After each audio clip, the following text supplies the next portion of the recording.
everybody, episode 2, Mousse de Chocolat, chocolate mousse, keto friendly. I'm trying to stick to the original recipe, source recipe from Julia Child's Joy of Cooking, or Joy of French Cooking. The French Chef Cookbook, my bad. What I did though, looking at other recipes and ketogenic chocolate mousse recipes that are still out there, is that most of them are gelatin based, and Jell-O sucks, in my opinion, and you know what happens when you mix gelatin and any sort of artificial sweetener. Take a look at the diet gummy bears or eat a handful and get back to me, comment below the video, and we'll talk about that. But what I did was I stuck to as closely as possible to the source recipe.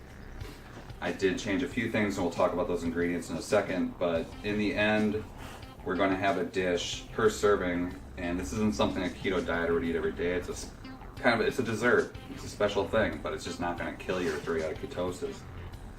We're going to have a dish that it's roughly about 500 calories. It's only going to have about 18 grams of carbs and sugar. We're going to have 40 grams of carbs and a whopping 5.5 grams of protein and 3 grams of fiber. So it's not very protein friendly either. This is a dessert. It's not your main sustenance. This is just to remind you that life doesn't suck. So let's check out the ingredients, and we're going to show you a lot of cool techniques for cooking and working with food. A nice shot of the ingredients, and there are not too many, but the beauty of chocolate mousse is what you do to those ingredients to make them perfect. So what we've got in the order of most importance, if you're looking for a keto chocolate mousse, you're going to want to find the highest cacao content chocolate you can find. They do have 99%. I was only able to find 90% at local large chain drugstore. 90%. It ended up having it was very low in carbohydrates overall, and in sugars and carbs. So no problems there. The second most important thing, eggs. The eggs we're going to be taking, and we're going to be using the yolks to, in essence, make a custard. We're going to be taking the whites and beating them to frothy peaks. Most important thing, debatably, is the butter. We're going to be using about 3 grams of butter to 3 grams of chocolate. 3 grams of butter, 3 grams of chocolate, 3 eggs. Some say 2, I prefer 3. The next most important thing, cream. We're going to be putting a little bit of cream in this recipe.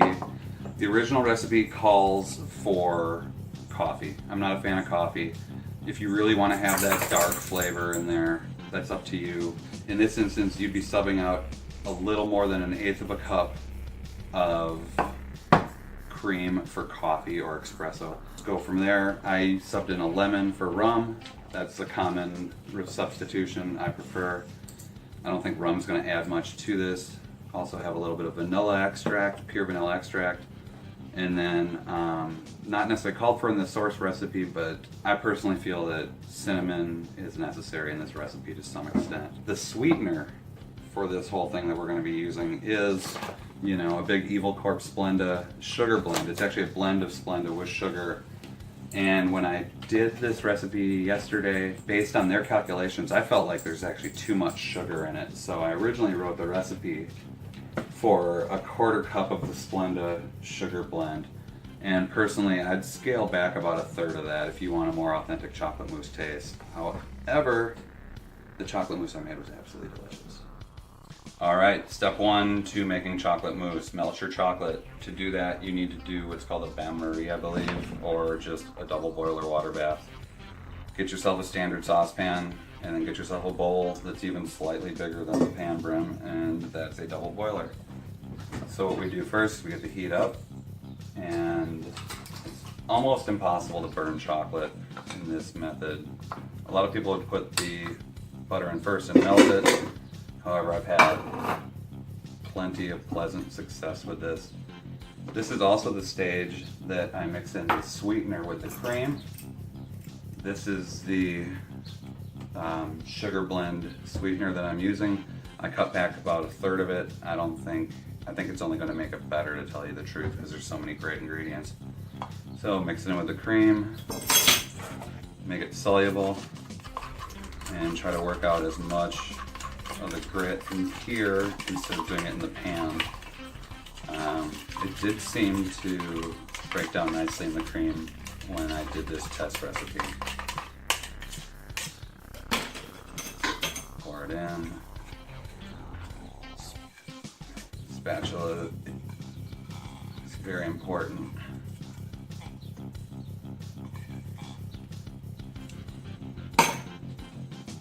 You want to come on in and get a tight shot of the pan as we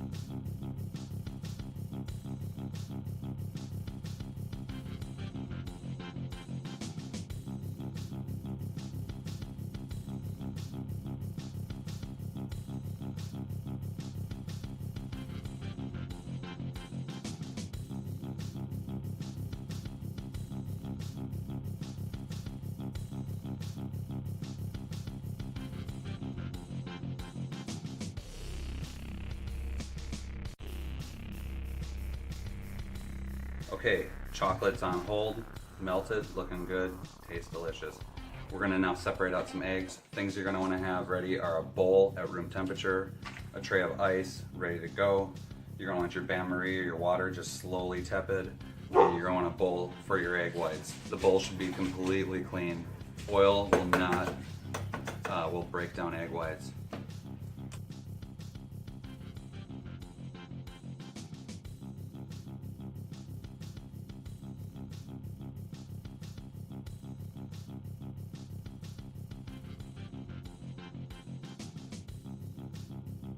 Okay, so we had a delivery out here at the farm and caused mass chaos and disruption, and military law was enacted. The uprising has been quelled. But now we've got 3 eggs separated. The original recipe calls for 2. You're going to want to also use eggs. Eggs that are older are actually better for this recipe, believe it or not. So at this point, we're going to go ahead and take our aromatics and work them in. We're going to use 1 cap. Nothing wrong with a dad more. That's about a half teaspoon, sorry. And then we're going to just sprinkle a little bit of cassia or cinnamon. Not a lot, just enough for the taste. Now, the recipes always call for either some sort of citrus, an acetic acid, or an alcohol, like rum. I think that this is the point where people are worried the most about salmonella, etc. That and the egg whites. So what at this point, it's time to add the lemon into the egg, which would in essence, in some ways, sort of kill anything evil in the egg if there is anything. But right now, this is the lemon, and just squeeze in half a lemon. It cuts through the richness of the chocolate and replaces a lot of the flavor for the sugar, in my humble opinion. We're just gonna give that a quick stir before we put it on the bain-marie again. I've got a little casserole dish of ice, and now the goal here is to turn this substance here not into eggs, scrambled eggs.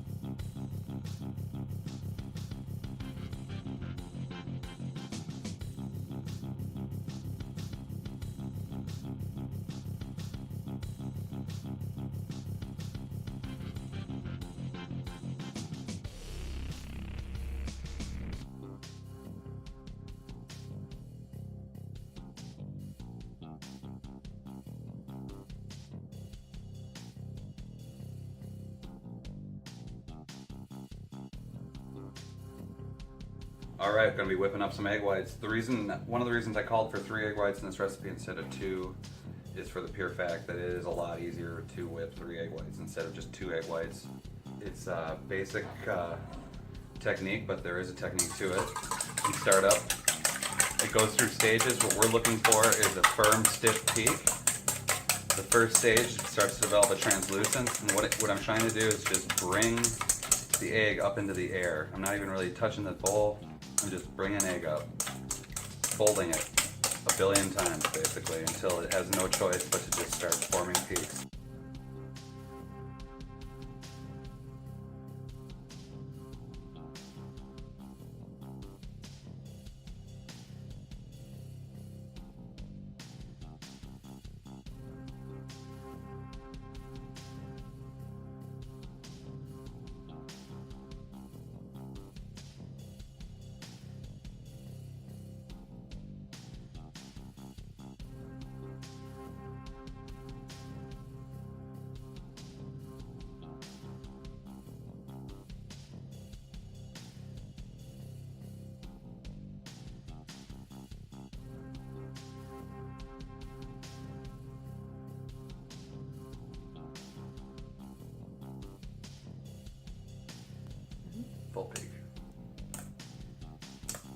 full peak. To be too delicate with this, you're taking your chocolate, which is cooled down a bit. You need to. You're not necessarily worried about volume here. You're more just worried about combining these two ingredients. But when we get to the point where we have the egg whites, we're going to want to slowly add them and fold them in. And that's a technique used to make doughs and batters really light, pancakes fluffy. If you've ever had anything that was described as lighter than air, it was most likely because of someone foaming up some eggs and throwing it in there.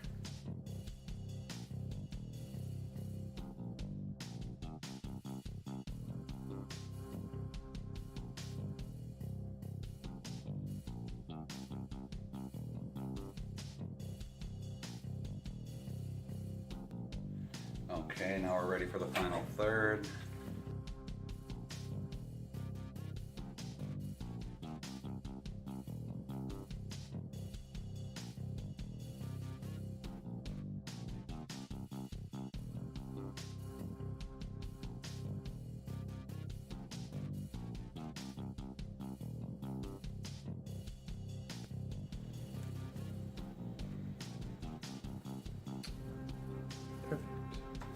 So, what you're going to want to do is then put these into a ramekin or a large dish.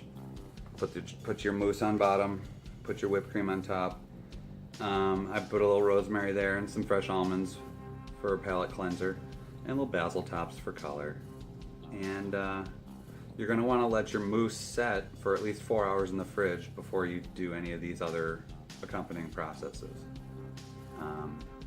It'll probably stay good in the fridge for about a day or two if you keep it covered. Otherwise, eat up. I know it's not going to be hard. Thanks for watching. Like, subscribe, or share. Maybe I'll do another one. Bye bye.